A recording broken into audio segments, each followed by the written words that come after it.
انفعنا بما علمتنا وزدنا علما يا ذا الجلال والإكرام.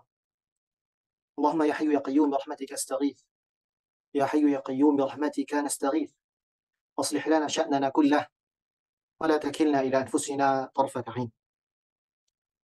Saudari-saudari, akhwat, para talabatul ilm, semoga senantiasa dirahmati Allah tabaraka wa ta'ala.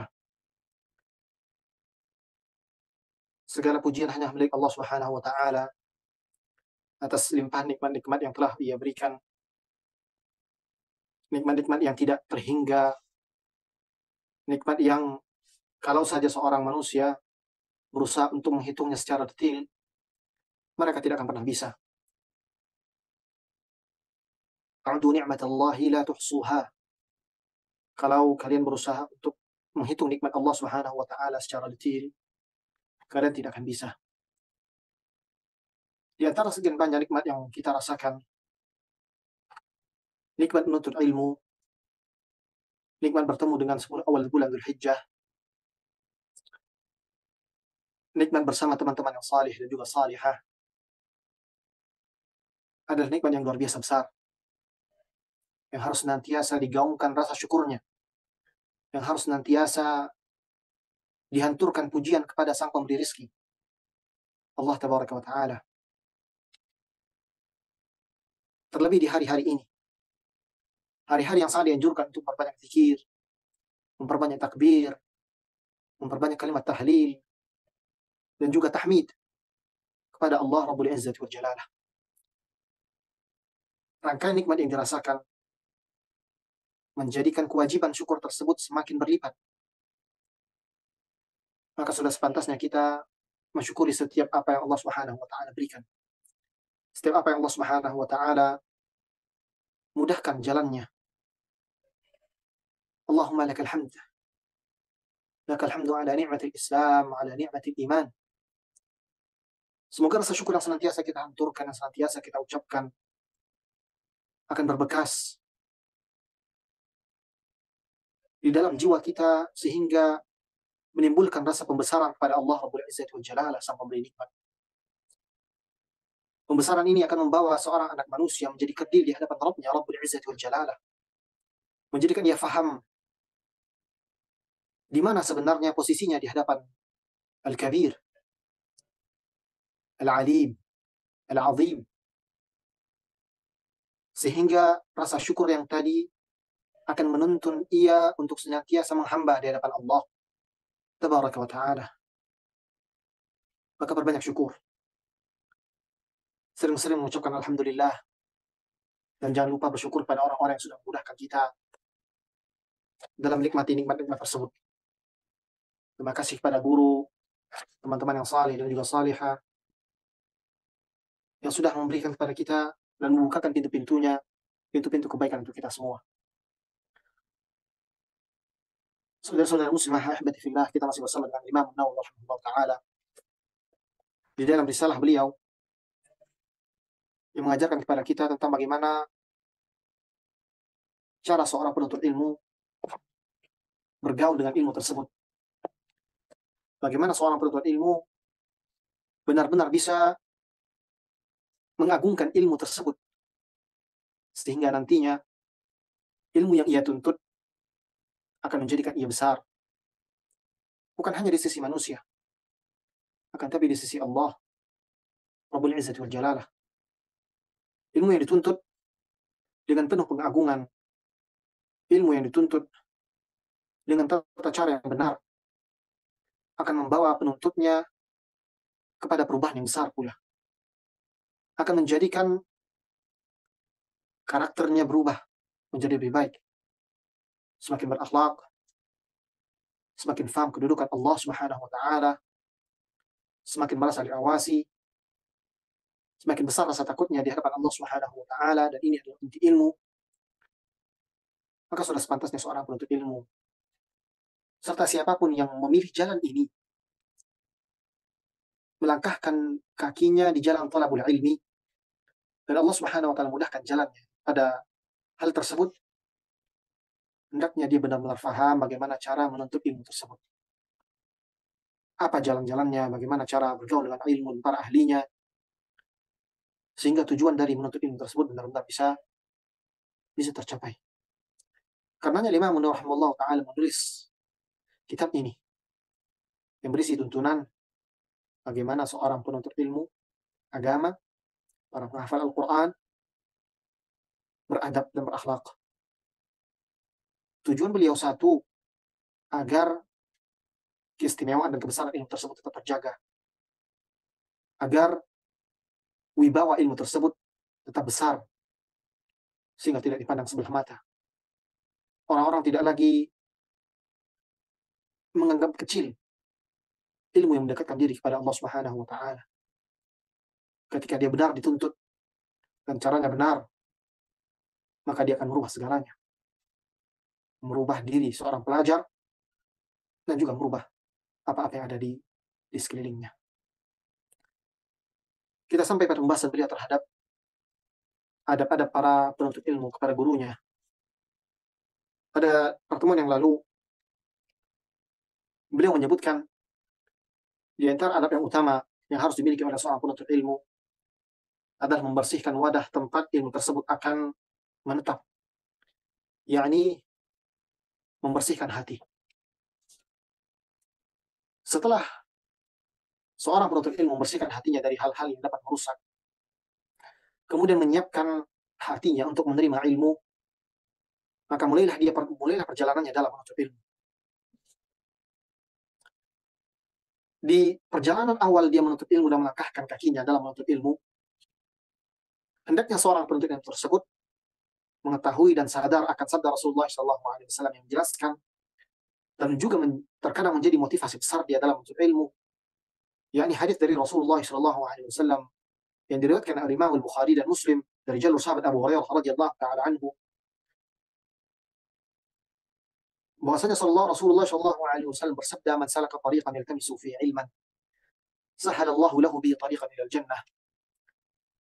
Barang siapa yang meniti satu jalan dalam rangka menuntut ilmu, jalan tersebut dia pilih karena dia melihat bahwa jalan tersebut yang akan mendekatkan dirinya kepada Allah, yang akan memudahkan jalan yang menuju surga Allah Subhanahu wa taala.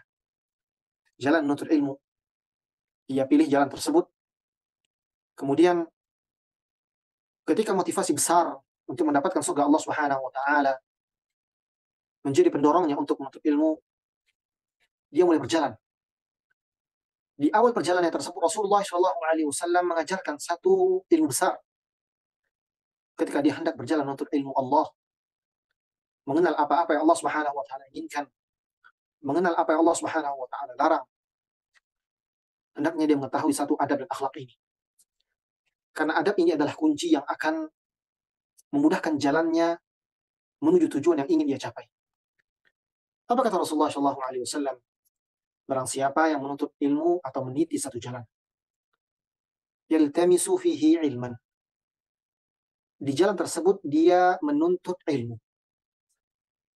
Diksi yang diberikan oleh Rasulullah SAW, sebagaimana saudara-saudara sekalian ketahui, beliau tidak menggunakan diksi yabahathu an atau talaba'an, akan tapi beliau menggunakan diksi yaltamisu.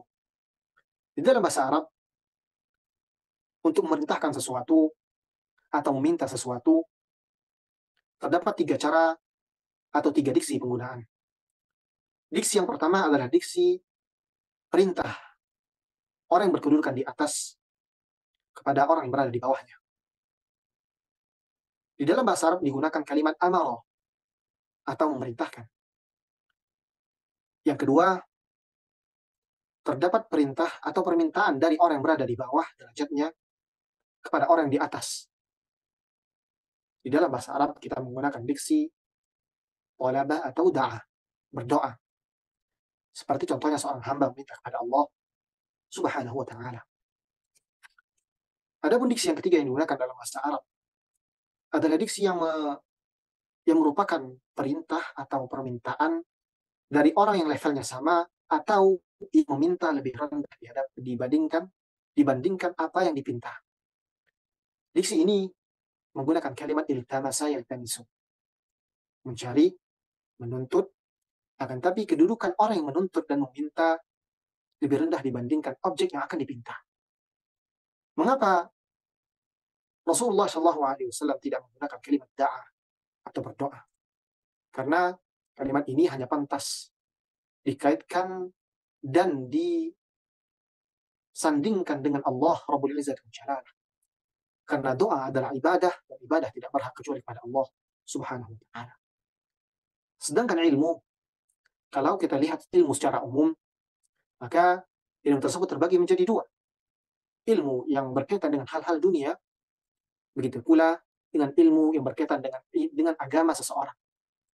Dua macam ilmu ini, bagaimanapun ia, kalau ingin sukses dalam menuntutnya, seorang yang menuntut ilmu tersebut haruslah mengosongkan apa yang ada di dalam dirinya sehingga dapat menerima ilmu-ilmu baru tersebut. Dalam berbagai cabang keilmuan, kalau seseorang sudah merasa pandai dan sudah merasa pintar dan sudah merasa berisi, maka sulit rasanya ilmu tersebut akan sampai kepada orang tersebut. Itulah yang menjadikan orang-orang yang belajar filsafat dan ilmu kalam, kemudian memasukkan ilmu kalam tersebut pada ilmu akidah, memahami Allah Subhanahu wa taala, sulit bagi mereka untuk menerima nas-nas syariat, nas-nas yang Allah Subhanahu wa taala turunkan sebagai firman, dan yang Allah Subhanahu wa taala kirimkan sebagai wahyu kepada Nabi Muhammad sallallahu alaihi wasallam, kemudian diucapkan oleh beliau sebagai hadis. Dikarenakan mereka tidak datang dengan penuh ketawaduan di hadapan ilmu tersebut. Ini adalah kaidah penting di saat menuntut ilmu. Kalau ingin datang dan berhasil serta sukses dalam menuntut ilmu, maka tuntutlah dengan penuh kerendahan. Dan bentuk kerendahan di dalam menuntut ilmu adalah merendahkan diri di hadapan guru. Adab inilah yang ingin disampaikan oleh Imam Nawawi rahimahullah ta'ala. Wahai para penuntut ilmu, kata beliau, kalau ingin berhasil, bersihkan wadah tempat ilmu tersebut berada. Bersihkan hati, ikhlaskan niat. Kemudian setelah itu semua, mulailah berjalan menuntut ilmu dengan penuh ketawaduan. Merendahlah di hadapan ilmu, merendahlah di hadapan para ahli ilmu. Kemudian beliau mengatakan dalam kitab ini, وَيَنْبَغِي أَنْ يَتَوَاضَعَ لِمُعَلِّمِهِ وَيَتَأَدَّبَ مَعَهُ وَإِنْ كَانَ أَصْغَرَ مِنْهُ سِنًّا. Beliau mengatakan hendaknya ia bersikap tawadhu dan rendah hati.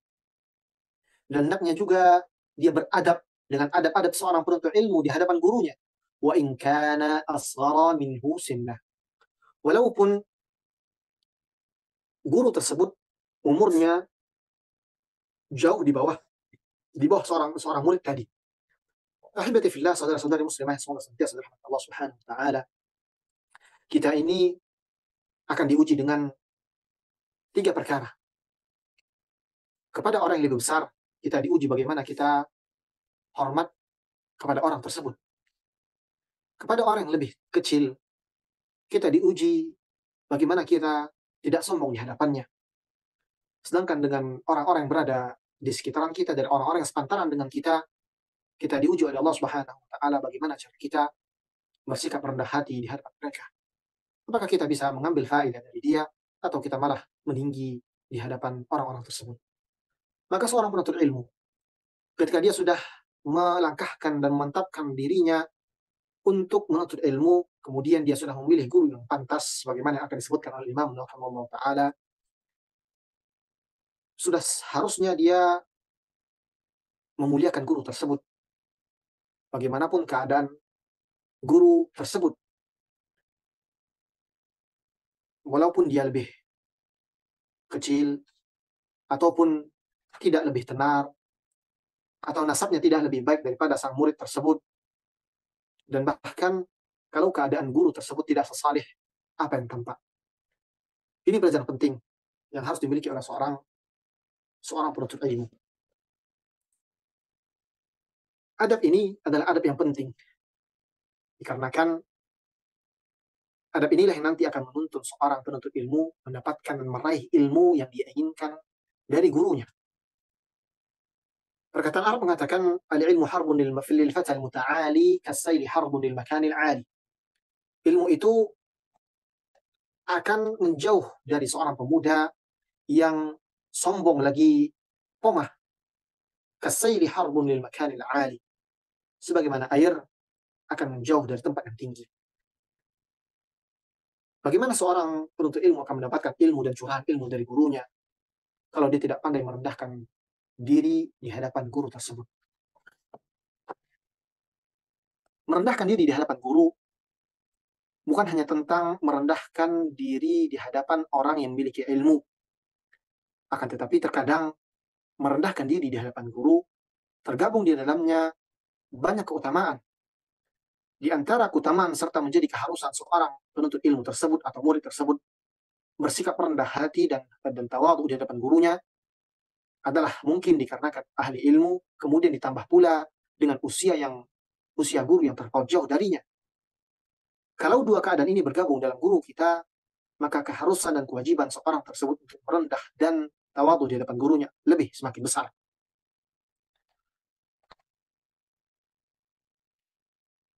Karenanya di dalam Al-Quran, ketika Allah Subhanahu wa Ta'ala menyebutkan tentang Nabi Muhammad SAW yang merupakan guru spiritual umat manusia, terutama umat Islam, Allah Subhanahu wa Ta'ala mengedepankan Nabi Muhammad SAW bukan hanya karena beliau Nabi, akan tapi dikarenakan beliau adalah seorang guru yang mengajarkan syariat-syariat ini kepada manusia.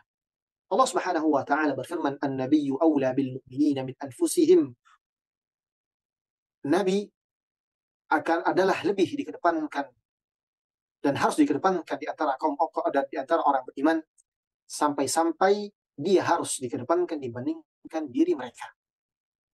Di dalam qiraat Ubay bin Ka'ab radhiyallahu taala anhu di dalam ayat ini, beliau radhiyallahu taala anhu membaca an-nabiyyu aula bil mu'minina min anfusihim wa huwa abun lahum. Walaupun qiraah dari qiraah yang syadzah, akan tapi bisa dijadikan sebagai syahid atau pendalilan yang menguatkan satu pembahasan. Nabi Muhammad SAW haruslah lebih dikedepankan di antara orang-orang yang beriman, bahkan lebih dibandingkan diri mereka sendiri. Kemudian, wahuwa abun lahum. Nabi Muhammad SAW adalah bapak bagi mereka, bagi orang-orang yang beriman. Bagaimana tidak? Nabi Muhammad SAW yang mengajarkan tentang bagaimana seorang hamba tersebut menghamba di hadapan Allah, Rabbul Izzati wal Jalal. Dan kita ketahui di dalam agama kita, bapak yang bernasab akan lebih dikedepankan dibandingkan bapak yang tidak bernasab, yakni secara darah. Dan lebih lagi dikedepankan ketika bapak tersebut adalah bapak yang mengajarkan kita mengenal Allah, Rabbul Izzati wal Jalalah. Kemudian beliau rahimahullah ta'ala melanjutkan, wa yatawadha'a lil ilmi. Hendaknya dia bersikap tawadhu di hadapan ilmu yang sedang dia pelajari. Al-Imam Syu'bah rahimahullah ta'ala ketika menjelaskan tentang bentuk ketawadhuan di hadapan guru, beliau mengucapkan, kullu man sami'tu minhu hadithan fa ana lahu 'abdun. Setiap siapapun yang aku mendengar satu hadis darinya, maka aku adalah hamba sahayanya. Teman-teman sekalian, ahbati fillah, mari kita cermati dan mengambil sedikit jeda untuk memahami dan benar-benar meresapi apa yang disampaikan oleh Imam Syu'bah bin Hajjaj rahimahullah ta'ala. Beliau menyampaikan, setiap orang yang aku mengambil ilmu atau mengambil satu hadis darinya, maka aku adalah hamba sahayanya.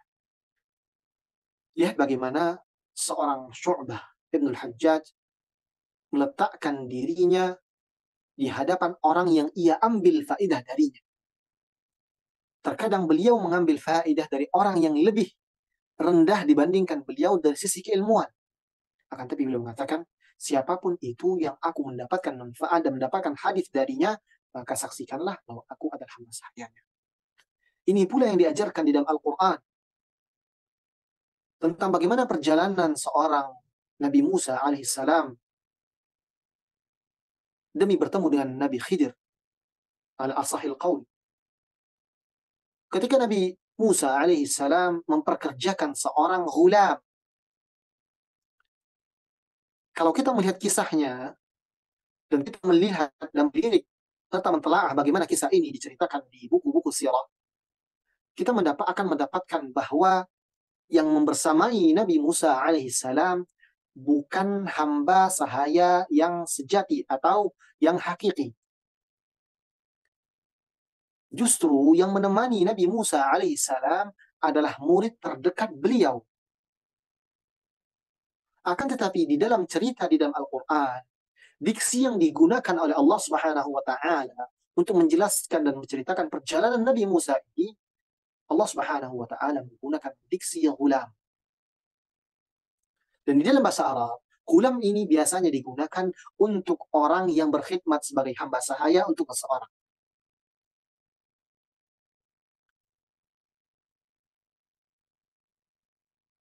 Artinya apa? Artinya seorang penuntut ilmu ini kalau benar-benar ingin mendapatkan manfaat dari gurunya, dia hendaklah ia menjadi hamba sahaya bagi gurunya.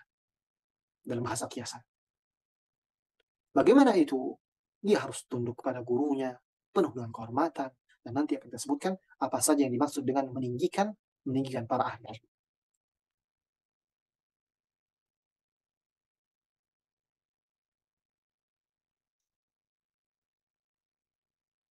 Syariat kita sudah sangat memperhatikan tentang adab seorang guru kepada muridnya. Salah satu contohnya adalah kisah perjalanan Nabi Musa yang tadi kita sebutkan.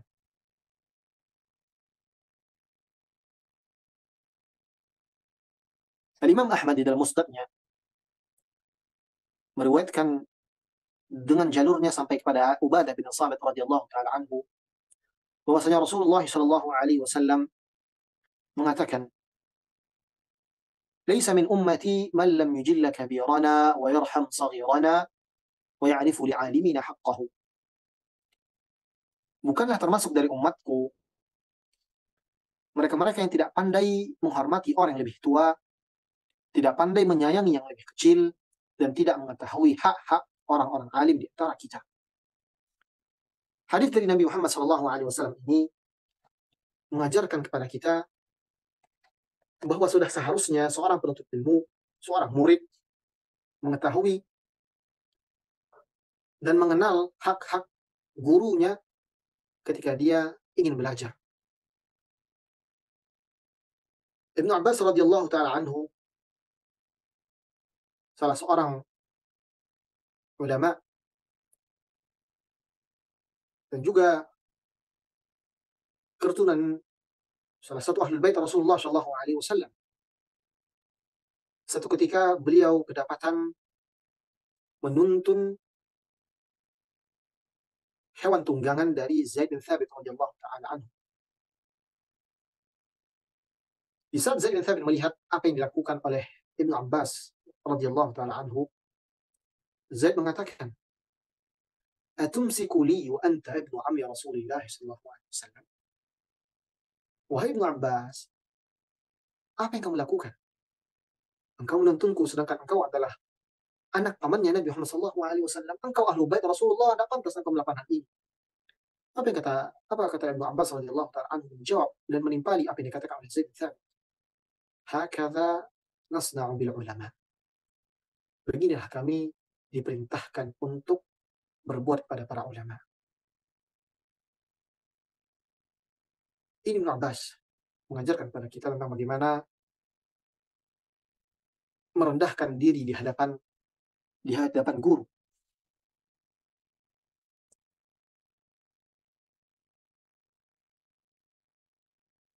Yahya al-Musi menceritakan tentang apa yang terjadi di majlisnya Malik bin Anas, Imam Malik rahimahullah taala.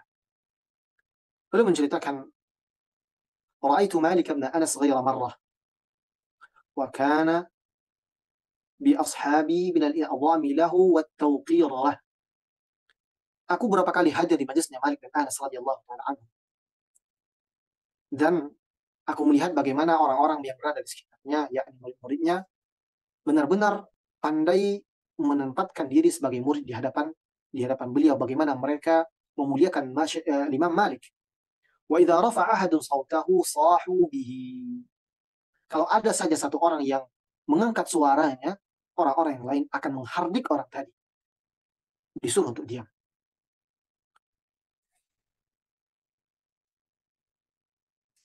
Di antara bentuk adab-adab yang harus difahami oleh seorang penuntut ilmu di hadapan gurunya, hingga benar-benar menempatkan tawaduk tersebut dengan tawaduk yang tepat. Jangan sampai tawaduk yang dilaksanakan oleh seorang guru, seorang murid tersebut melampaui batas sehingga jatuh kepada hulu dan berlebihan dalam memuliakan guru. Syekh Shalih Al-Utsaimin hafizahullah taala dalam kitab beliau Ta'zimul Ilmi, satu kitab yang menceritakan atau menjelaskan tentang bagaimana cara seseorang penuntut ilmu mengagungkan ilmu, beliau mengatakan, "Famin al-adab al-lazim lisyekh 'ala al-muta'allim mimma yadkhulu hadha al-asl at-tawadhu' lahu wal-iqbal 'alayhi wa 'adamu iltifati 'anhu." Di antara adab-adab yang harus dimiliki oleh seorang penuntut ilmu di hadapan gurunya adalah yang pertama tawadhu di hadapannya, kemudian menghadap guru tersebut ketika sedang mengajar, tidak menoleh ke sana ke sini ketika beliau sedang menerangkan, wa mura'atu adabil hadithi ma'ah, serta memperhatikan cara berbicara dengan beliau. Tidak bisa disamakan cara berbicara seorang murid dengan temannya dan juga berbicara seorang murid dengan gurunya. Semuanya punya caranya. Wa idza haddatsa anhu 'azzamahu min ghairi ghulu. Perhatikan ini.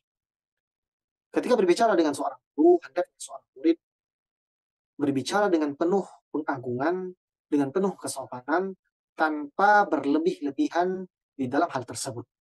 Bal yunziluhu manzilatah. Hendaknya dia meletakkan dan menetapkan kedudukan gurunya sesuai dengan kadarnya. Kalau dia seorang guru, maka letakkan kadarnya sebagai seorang guru.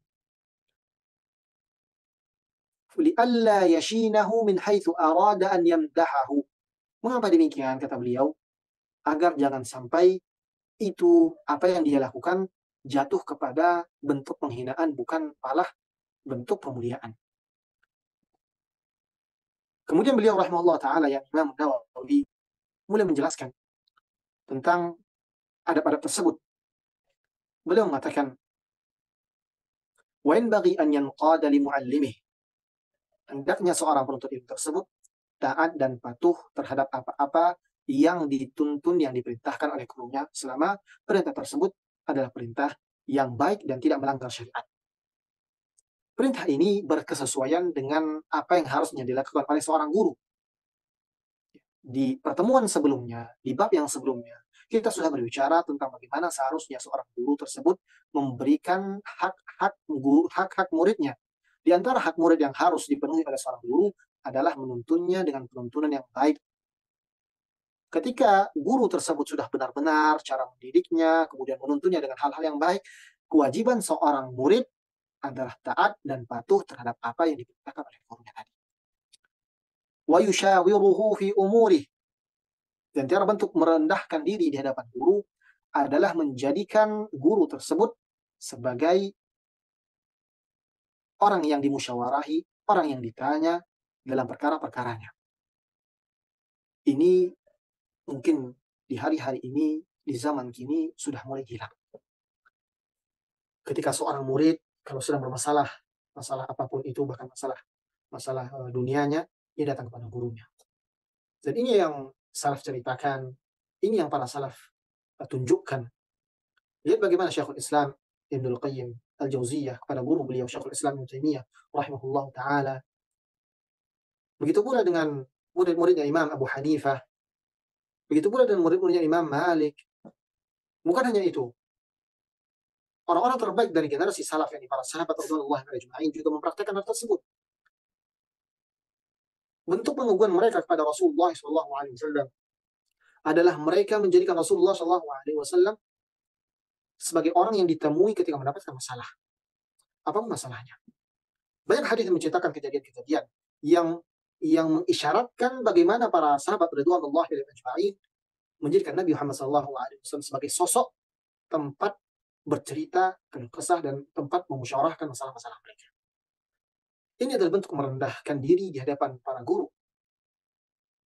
Ini akan menjadikan guru tersebut semakin simpati, kemudian dia dengan senang hati akan memberikan ilmu, memberikan nasihat-nasihat baiknya kepada muridnya tersebut.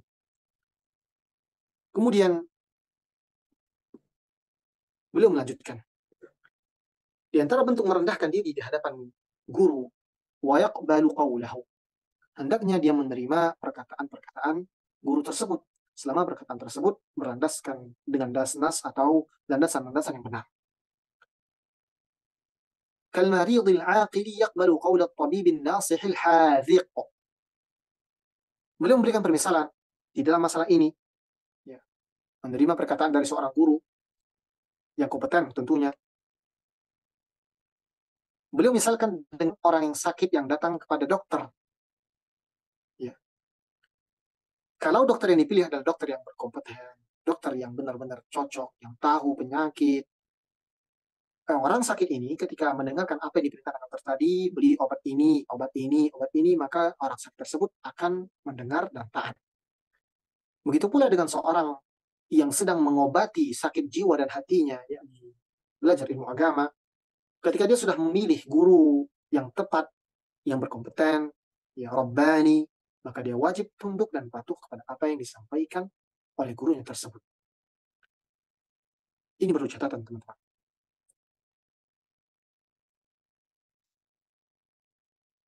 Selama guru tersebut tidak keluar dari jalur yang sahih, maka kewajiban mengikuti tetap ada dan taat tetap ada. Tapi kalau guru tersebut sudah mulai mengarahkan pada arah yang keluar dari jalur syariat, fala ta'ata li makhluqin fi ma'siyatil khaliq. Maka tidak ada ketaatan untuk seorang hamba pada hal-hal maksiat di hadapan Allah Subhanahu wa taala. Al-Imam Shalih Al-Utsaimin hafizahullah taala, beliau membawakan beberapa petunjuk ketika mendapatkan kesalahan dari seorang guru. Ketika seorang murid mendapatkan gurunya melakukan kesalahan dan guru tersebut tidak mungkin tidak melakukan kesalahan, maka beliau menuntun murid tersebut dengan beberapa perkara. Perkara-perkara bagaimana cara menyikapi kesalahan seorang guru. Yang pertama, kata beliau, memastikan kesalahan tersebut benar-benar terjadi dari guru. Artinya, tabayun. Benar nggak kesalahan tersebut benar terjadi? Yang kedua, mencari penjelasan apakah yang dilakukan guru tersebut benar-benar salah atau itu merupakan hasil ijtihad beliau. Dan ranah yang beliau lakukan adalah ranah ijtihad. Maka yang beliau lakukan adalah bukan kesalahan. Di mana cara kita melihatnya? Kita datangi ulama-ulama rasikh yang lainnya. Bertanya, Syekh, apakah yang dilakukan Syekh Fulan tersebut salah atau benar? Kalau memang salah, kita lanjut pada step yang ketiga. Tarkut tiba'ihi fiha. Tidak mengikuti kesalahan yang dilakukan oleh guru tersebut. Dia tinggalkan apanya? Kesalahannya. Bukan orangnya dengan serta-merta. Ini pada kesalahan-kesalahan yang tidak membawa kepada kekufuran. Kesalahan-kesalahan yang tidak membawa kepada bid'ah yang besar. Maka tinggalkan apa yang ia salah pada hal tersebut. Akan tapi kalau ada kebaikan yang ada di dalamnya, maka ikuti. Kemudian setelah kita mengetahui bahwasannya beliau salah, sudah pasti salah, kita tidak ikutin beliau pada kesalahannya, kita masuk ke step yang keempat. Mencari uzur untuk guru tersebut. Kalau mencari uzur ini umum untuk setiap orang-orang beriman. Iltamisu li akhikum al-uzur. Carilah uzur untuk saudara-saudara kalian walaupun 70 uzur, maka berikan uzur tersebut kepada saudara-saudara kalian yang kesalahan. Maka hal ini lebih berhak dilakukan dan diberikan kepada guru kita. Maka cari uzur dari apa yang dilakukan oleh guru tersebut. Mungkin beliau demikian, mungkin beliau lupa terhadap hukumnya, mungkin beliau lupa pada hadis-hadisnya, ya, atau mungkin beliau salah faham, salah memahami makna hadis, makna nas. Cari uzurnya. Kemudian Kalau sudah kita dapatkan uzurnya dan kita punya kekuatan, punya kemampuan, punya kedekatan, nasihati beliau dengan cara yang terbaik secara diam-diam. Bukan di hadapan layak, bukan di hadapan umum. Ya, datangi beliau dan perhatikan cara berbicara di hadapan guru-guru kita.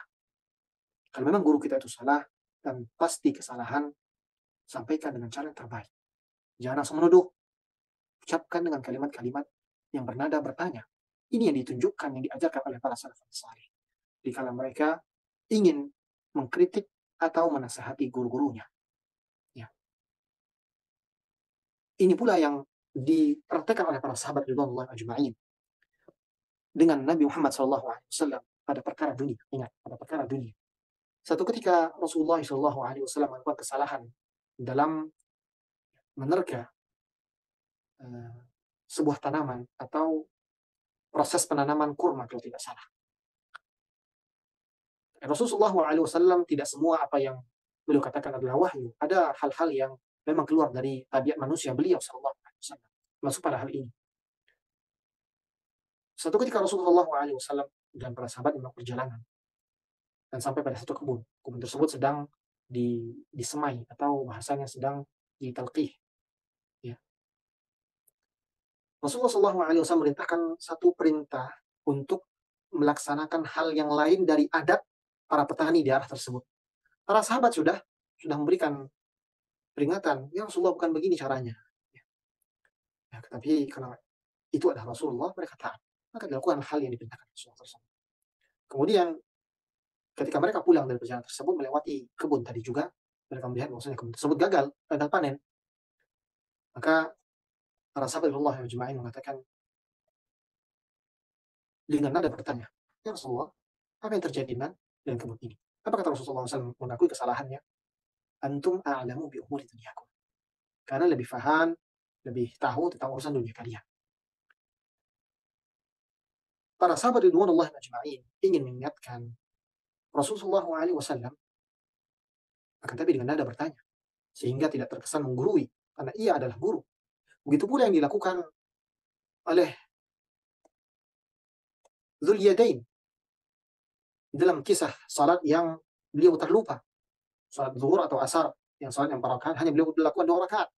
Selesai salam, tidak ada sahabat yang berani untuk memprotes. Datanglah Dzul Yadain. Beliau bertanya kepada Rasulullah SAW, ya Rasulullah, apakah engkau lupa atau salat sudah dikurangi rakaatnya? Rasulullah SAW mengatakan, ia tidak dikurangi dan tidak pula aku lupa. Ya. Dzulkifli ini ingin mengingatkan Rasulullah SAW tentang kesalahan yang terjadi dalam salat beliau. Artinya beliau lupa, tapi beliau menggunakan diksi bertanya. Inilah yang dipraktekkan, yang diajarkan oleh sahabat, yang diajarkan oleh para salafus salih dalam bagaimana bersikap, ya, bagaimana berkomunikasi, berbicara dengan para guru. Terutama pada hal-hal yang sifatnya mengkritik. Maka teramat salahlah orang-orang yang dengan lisan yang gegabah, dengan lisan yang sombong, menyalahkan guru-gurunya, kemudian ya, menjatuhkan harkat dan martabat guru-gurunya di hadapan khalayak. Maka kita takutkan ilmu yang dia pelajari, ilmu yang dia ambil dari tersebut tidak berkah dan justru menjadi bumerang untuk dirinya. Kemudian petunjuk yang keenam yang disampaikan oleh Syekh Shalih Al-Utsaimin dalam cara bagaimana menyikapi kesalahan guru sehingga seorang tersebut meletakkan tawaduknya dengan tawaduk yang pas sesuai dengan syariat, sesuai dengan porsi yang syariat ajarkan. Step yang ketiga, keenam adalah ya, tidak menyebarkan kesalahan guru-gurunya dan menjaga kemuliaan guru tersebut di hadapan kaum muslimin. Kalau misalkan guru kita dapati melakukan kesalahan dan hanya kita saja yang tahu, maka kewajiban kita untuk menutup aibnya. Kalau untuk aib ini umum untuk seluruh kaum mukminin, kaum muslimin, maka untuk guru-guru, maka itu lebih berhak. Kemudian Imam Nawawi rahimahullah taala ya, melanjutkan di dalam fasal yang beliau berikan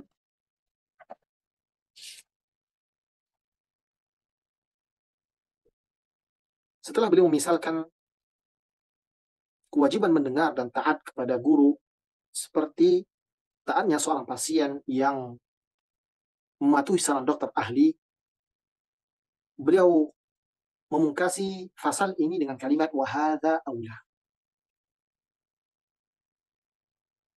Dalam hal ini, ketaatan seorang murid kepada guru itu lebih utama dibandingkan ketaatan seorang yang sakit kepada dokter ahli tadi. Kenapa? Karena dokter ahli tadi berkaitan dengan sakit dan penyakit jasmaninya. Sedangkan guru ilmu agama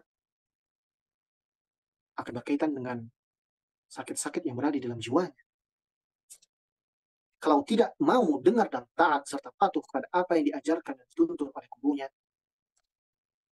maka kehancuran untuk orang dan murid ini akan lebih parah dibandingkan kehancuran jasmani seorang yang sakit yang tidak mau mendengarkan saran dokter ahli.